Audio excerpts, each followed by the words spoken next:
Welcome everybody back to another video with Chris, and today we're going to be going over another leader going into the Zenkai series, which is going to be Master Roshi and the Turtle School. Probably my favorite deck, I feel like, coming out of this next set. I absolutely love this archetype. I cannot wait to play it, and hopefully some of you guys feel the same. So make sure you guys like, subscribe. As always, hit the bell for notifications. Give the video a thumbs up. All that support does help. So Master Roshi here is, when this card is played in your leader area, you get to activate one Master Roshi's Training from your deck, which is your field spell. This card attacks a leader or unison, draw a card, and add up to one card from your life to your hand. So when you can't attack battle cards with it, you can, you're just not going to get the draw effect off it. And there's a reason why that is, which does actually make sense, because it would be really ridiculous if you do that early. When your life is at 4 or less, or you have 3 or more Turtle School cards, and it costs 3 or more in play, you get to draw 2 cards. So you are not a hybrid leader. You're not a restand 2. You are a draw 2. So while this is important, is that this allows you to generate a huge hand size on your Awaken turn. Being that you're not able to restand energy, you have to kind of be a little cautious with what you're using your energy for, and we'll go over that once we get into the deck list. Now, the Awakened side here is going to be Son Goku and Krillin, Yamcha, and Master Roshi reunited. Auto, when this card attacks, you draw one. Use up to 1 green Turtle School card with a combo cost of 5k from your drop, and a combo with the skills negated for the turn. Then activate Battle Master. Choose one Master Roshi's Training in your battle area, place in the owner's drop. For each Turtle School card with a character with a different character name in your Z energy, this card gets 5k power and double strike for the battle. Now, why this is good is that you basically have a built-in double strike on your leader. What's the other leader that has a built-in double strike on it that's really good, you ask? Well, Trunks Vegeta, point made, right? The fact that you can combo with something from the drop for free to become a 20k, right? Then you can pop this during the battle to give yourself an extra 5k in double strike, right? So you are able to get, so if you have, let's say, 5 required cards in your Z energy that you pop, right? Or that, no, you actually don't have to pop them, you just have to use it. When you pop the field spell, you then gain what, 25k plus double strike. So you're getting 30k off of the swing, becoming a 45k double strike for 0 energy requirement. Like, that's just, it's so ridiculous what this deck can actually do. And there's some cards we can make it incredibly powerful. Now, we're going to go over the deck list here, and I'm going to show you guys what I ended up coming up with for this leader. Hopefully you guys do enjoy that. Alright guys, so here is the Turtle School list that I've been experimenting with a little bit, and this is a 54 card list.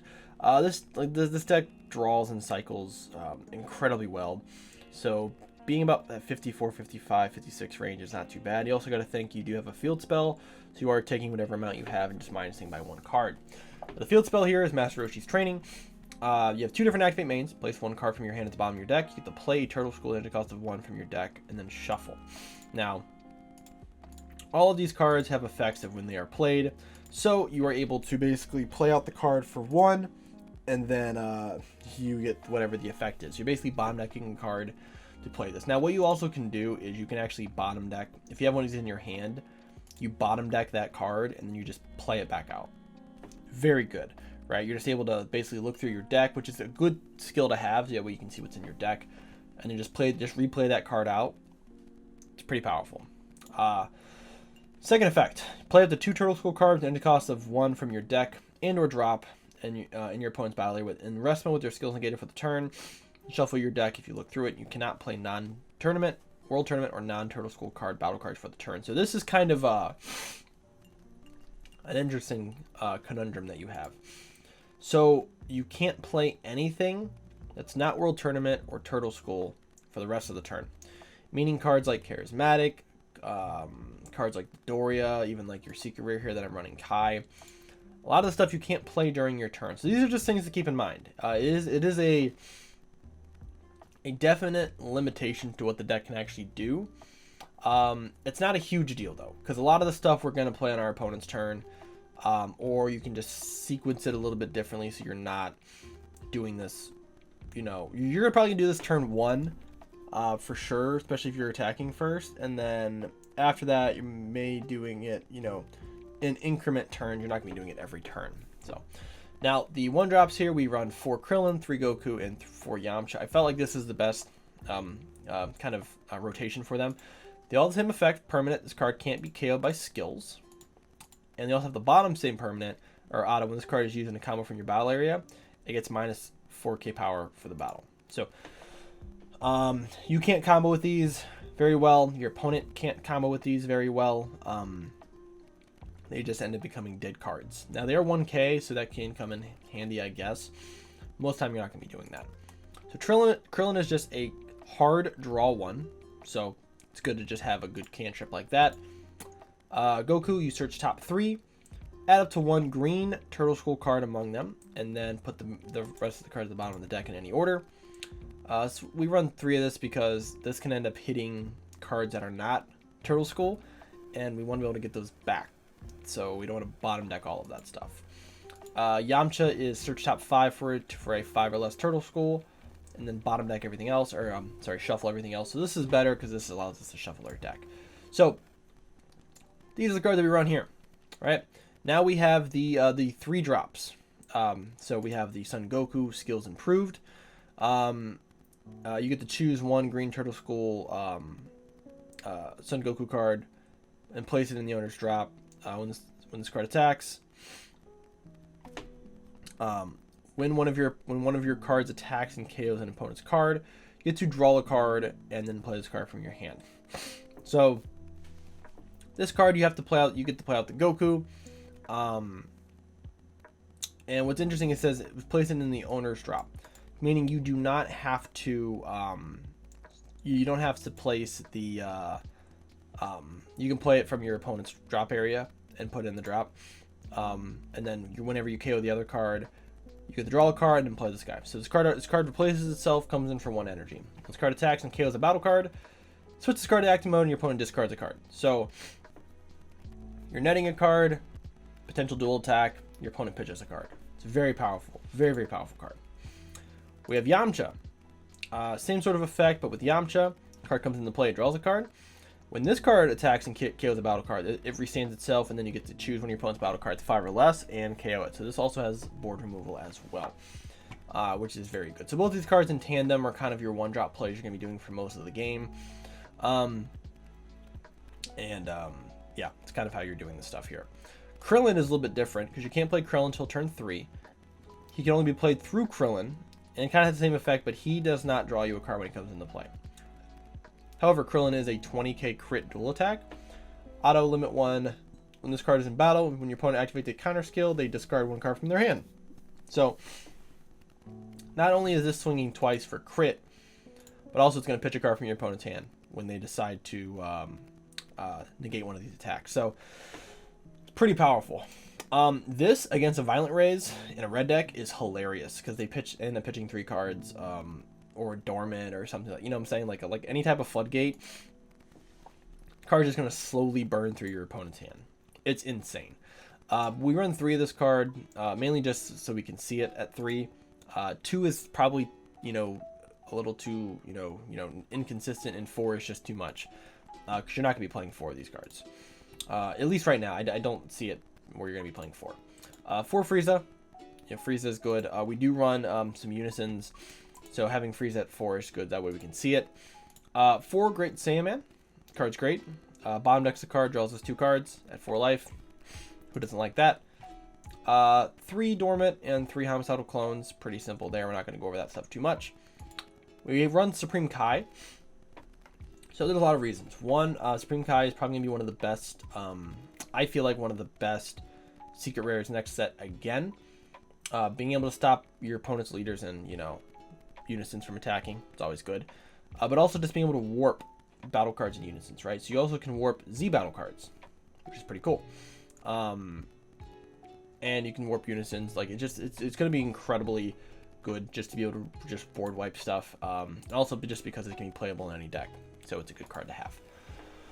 2 King Piccolo Limitless Power. This is your Overrealm type of card / New Ruler card for World Tournament. So after 4 energy, you can basically kill two of your World Tournament cards and play this card from your hand. And you can't play it for the turn. So it's essentially a new ruler with an extra step and past turn 4. It's cool. It's not searchable off of any of these guys, unfortunately, because none of these guys search World Tournament cards. But it is a World Tournament card, so we can play it, you know, during our turn, even if we activate our Master Roshi's training. So it's not a bad card to run. It's a good card to have in the deck. We obviously are going to be running our Fated Rivals. We have Goku and Piccolo. And this card does count as Turtle School, meaning you can play it even if you use the Master Roshi effect.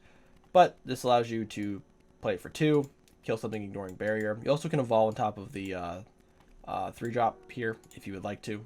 It's just another effect that you have. What's cool about this, again, very similar to the King Piccolo deck, is we can bottom deck a Saiyan, Earthling, or Namekian from our Z Energy, and our super combo is a Saiyan and or Earthling. So meaning we can basically use our super combo and then tuck it back into our deck to play the Goku, which is a lot of value because then we can use this card to shuffle our deck. We can use this card to shuffle our deck, and then we have a better chance of drawing that card. Piccolo obviously is good. Rips markers off unisons, also becomes dual attack. Hard to hate that card. All right, very, very hard to hate that card. The other secret rare of choice I was thinking is Xenocell, and I'm probably going to test it with Xenocell as well, because being able to go into, you know, this, both of these cards swinging 3 times, as well as using this for Xenocell and then using this from any of your little 1-drops is an incredible value play. But I think Kai still may be the move. Then we have some older World Tournament cards. We have Tien, the long-awaited rematch, and Son Goku, the long-awaited rematch, from the Battle Evolution box. Now, why these cards are good is they both work in tandem, very similar to how most World Tournament cards do. So Goku is a unique barrier. If your opponent has 3 or more energy and you have 1 Tien Shinhan, the long-awaited rematch in play, this card gets 10k in Triple Strike, so it becomes a 25k Triple Strike with barrier.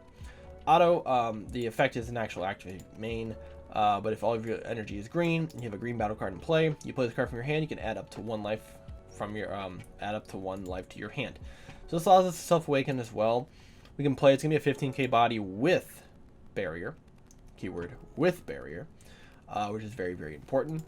And this just allows us to just have a pretty powerful board wipe condition with the Tien Shinhan, which is a 2 energy play. You can play this for 2 if you have the Goku in play. It's got 20k double strike and deflect, and when this card comes down, you kill all of your opponent's battle cards 5 or less. So red matchups, go wide. We just use this, baby. It's a great, great piece of tech. It is a World Tournament, meaning we can play it with our Master Roshi stuff, so it's not a huge deal. Card is amazing.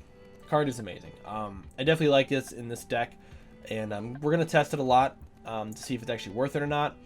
The slot, I think it will be. Only time will tell, though. 2 Dodoria. We are running a Unison, so just having the ability to just hit some floodgates is going to be useful. Now, the Unison I'm running currently in this deck is Bardock Paternal Unison. Now, there are a lot of choices you can do for this Unison slot. There is the new Piccolo that's coming out, which is the +1 draw 1. That's really good. There's also the launch from Battle Evolution, which just allows you to search top 5 for any green World Tournament card, or any World Tournament card, meaning most of our deck then becomes searchable. That's really cool as well. I'm going to test with all of them, but the reason why we run Bardock is because of the whole Z Zenkai mechanic, with being able to kill cards in the combo step. Now, the +1 doesn't matter because we can't actually kill any of our 1-drops because they have this little permanent since it can't be killed. So that doesn't really matter. We're not really playing it for that. But I think you can swap this and the Piccolo, and you're going to have a good engine regardless, right? You're not going to be playing in a Unison on turn 2, very rarely, I think. You're probably going to play it on turn 3. But you don't need to run. You don't need to run a full playset of Unisons. Doesn't really make too much sense. They're mainly just kind of a utility in this deck, because the battle cards in this deck are definitely the big thing. Then we have Vegeta Resolute Agent of Destruction. We run it just as a board wipe. It's also double strike crit, which is very powerful. Just allowing us to get a little more damage in. That's why we like it. I think it's good. I think a lot of green decks are going to start teching this card in, or they should start teching this card in. Just as a one of in the main, that way you have an ability to just wipe boards and then just start swinging double strike crit at face. I think every green deck that I've been playing, I have side decked this card, and most of the time when I bring it in, it ends up winning me the game. If not, wins me the game the following turn. You know, so very powerful card. But this is the deck currently 54. Z deck, we have the Frieza card. This Vegeta here, which allows us to cycle a card. Bailey just put it in here because we don't have any other options yet for Z energy. And then this here, the Turtle School Inheritors, which you can play a Turtle School with 20k power. Doesn't have Master Roshi in the name. For the turn, you can play it with the skills negated for the turn. Meaning you can play, so it's Turtle School, right? Turtle School. So you can play either the Yamcha, the Goku, or the Krillin, and it has its keyword skills negated. So like you can still play this card, you can still play this card, and still gain its effects, right? Because it says, yeah, keyword skills. So yeah, so the Krillin won't have crit or dual attack, but the auto will still happen. Same thing for the Goku and the Yamcha. So it's cool. It's got deflect. Also, this is just an activate main. So like you can actually have one of these cards in your Z energy, which is why it's cool. So you have one of these guys in your Z energy, and then you play this, you pop that Z energy, and then you get to play that card out from the, I'm sorry, no, you have to be from the deck. Yeah, I'm stupid. No, sorry. No, don't worry about that. So yeah, you just play one of them from the deck. They said the Goku and the Yamcha are probably better because they'll actually be able to do more. Krillin will not really do anything because it won't have, you know, a crit or anything. So, but this is the deck. I think the deck is there's some interesting techs that I have found for this deck, and I'll share them once I've kind of played the deck more. And I want to keep some of my deck tech secrets to myself, just in case. You know, I want to be able to, you know, hopefully pilot this deck and some of the other decks to, you know, some top finishes, whether it's at, you know, store champs or some of the regionals online or in person. So I want to be able to, you know, keep some of the secrets. But this is kind of an overview of what the deck could look like. So hopefully you guys enjoyed the video. As always, like and subscribe. Let me know what you guys think of the deck list down below, and I will see you guys in the next video.